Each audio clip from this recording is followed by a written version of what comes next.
Hi. അപ്പോൾ ഇന്നൊരു evening സ്നാക്കാണ് ഉണ്ടാക്കാൻ പോകുന്നത്. കലത്തപ്പാണ് കേട്ടോ, അതായത് കുക്കറപ്പം. എൻ്റെ ഒരു ഫേവറേറ്റ് സ്നാക്കാണ്. ഇപ്പോൾ എൻ്റെ ഇഷ്ടം നോക്കി ഉണ്ടാക്കി തരാൻ ആരും ഇല്ലാത്തതുകൊണ്ട് ഞാൻ തന്നെ ഉണ്ടാക്കി തുടങ്ങിയതാണ് കേട്ടോ അതൊക്കെ. ആക്ച്വലി ഇന്നലെ ഉണ്ടാക്കാൻ തുടങ്ങിയതാണ്, പെട്ടെന്ന് പറ്റിയില്ല. അപ്പോൾ അങ്ങനെ ഫ്രിഡ്ജിലെടുത്ത് വെച്ചു. അപ്പോൾ ഇതിനകത്തുള്ളത് ഒരു ഗ്ലാസ് പച്ചരി ഉണ്ട്, അതേ ഗ്ലാസ്സിന് ഒരു ഗ്ലാസ് വെള്ളമുണ്ട്, പിന്നെ ഈ സ്പൂൺ അളവിൽ ഞാൻ തേങ്ങയും ചോറും ഇട്ടിട്ടുണ്ട്.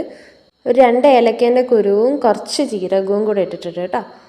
എന്നിട്ട് നന്നായിട്ട് അരച്ചെടുത്തു. ഈ കലത്തപ്പത്തിന് വെള്ളത്തിൻ്റെ കണക്ക് ഭയങ്കര ഇമ്പോർട്ടൻ്റ് ആണ് കേട്ടോ, അത് ശ്രദ്ധിക്കണേ.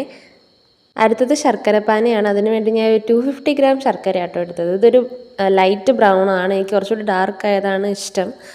ഈ പച്ചരി എടുത്ത അതേ ഗ്ലാസ്സിന് 3/4 ഗ്ലാസ് വെള്ളമാണ് കേട്ടോ ശർക്കര പാനിക്ക് എടുത്തത്. അതിൽ കൂടിയും കുറഞ്ഞൊന്നും പോകാണ്ട് നോക്കണം. ചൂടോടെ ശർക്കരപ്പാനി ഒരു അരിപ്പ് ഉപയോഗിച്ചിട്ട് മാവിലേക്ക് ഒഴിച്ച് അപ്പം തന്നെ മാവ് മിക്സ് ചെയ്യണം, ഒട്ടും ഡിലേ വരുത്തരുത്. കാരണം ആ ചൂട് ശർക്കരപ്പാനി അരിൻ്റെ കൂടെ ചേർന്നിട്ട് അരി വെന്ത് പോകാനായിട്ട് നല്ല ചാൻസ് ഉണ്ട്. അപ്പം നമ്മൾ ഇളക്കി നല്ലതായിട്ട് യോജിപ്പിച്ച് വെക്കുക.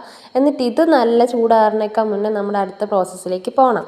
ഞാനിവിടെ അലൂമിനിയത്തിൻ്റെ കുക്കറാണ് എടുത്തേക്കുന്നത്, 5 ലിറ്റർ. കട്ടിയുള്ള ബേസുള്ള കുക്കർ എടുക്കാൻ ശ്രമിക്കുക. ഇനിയിപ്പോൾ അതില്ലാന്നുണ്ടെങ്കിൽ നിങ്ങൾ ഫ്രൈങ് പാനോ ദോശച്ചട്ടി എന്തെങ്കിലും വെച്ചിട്ട് അതിൻ്റെ മുകളിൽ വെച്ചിട്ട് ചെയ്യാൻ വേണ്ടി ശ്രമിക്കണം കേട്ടോ, കാരണം അത് പെട്ടെന്ന് അടിയിൽ പിടിക്കും. കുക്കറിലേക്ക് ആദ്യം ഞാൻ നെയ്യ് ഒഴിച്ചു. അത് ചൂടായി വന്നപ്പോൾ 2 കൊച്ചുള്ളി അരിഞ്ഞതിട്ടു. ഇത് ആക്ച്വലി തേങ്ങാക്കൊത്തൂടെ ഇതിൻ്റെ കൂടെ ഇടണം. എൻ്റെ കയ്യിൽ അപ്പം അവൈലബിൾ അല്ലാത്തതുകൊണ്ടാണ് ഞാൻ ഇടാഞ്ഞത്. എന്നിട്ട് അതൊന്ന് ബ്രൗൺ ആയി വന്നപ്പോൾ അതിൽ കുറച്ചുകൂടി ഓയിലൂടെ ഒഴിച്ച് ഓയിൽ മൊത്തത്തിലൊന്ന് സ്പ്രെഡ് ചെയ്ത് കൊടുത്തു. നമ്മുടെ മാവിനകത്തേക്ക് കുറച്ച് ബേക്കിംഗ് സോഡയും കൂട്ടി ഇളക്കിയിട്ടാണ് ഞാൻ അതിനകത്തേക്ക് ഒഴിച്ചത് കേട്ടോ. ബേക്കിംഗ് പൗഡർ അല്ല, ബേക്കിംഗ് സോഡ തന്നെ ഉപയോഗിക്കാൻ ശ്രമിക്കുക. നമ്മൾ മാവ് ഒഴിക്കുന്ന സമയത്ത് 1 മിനിറ്റ് നേരം ഹൈ ഫ്ലെയിമിൽ ഇട്ട് വെക്കണം കേട്ടോ.